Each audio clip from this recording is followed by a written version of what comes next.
11 दिवस फरार वाल्मिक कराड अखेर सीआयडीकडे शरण. पोलिसांच्या कार्यक्षमतेवर सवाल. चौकशीनंतर सीआयडीकडून अटक.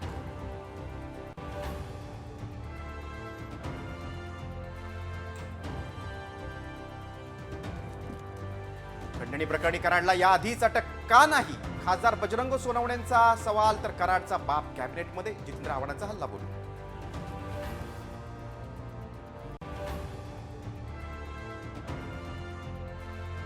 कराड खंडणीचा नव्हे 302चा गुन्हेगार, त्याला मोक्का लावा. सुरेश धस यांच्यासोबत संभाजी राजेंचीही मागणी.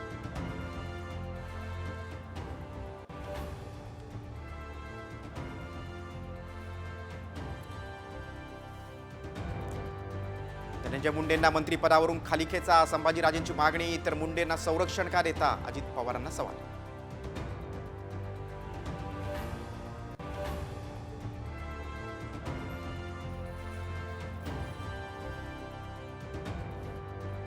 उर्वरित आरोपींना उद्यापर्यंत अटक करा, नाहीतर सामूहिक जलसमाधी आंदोलन करणार. सरपंच संतोष देशमुखांच्या मस्साजोगच्या ग्रामस्थांचा इशारा.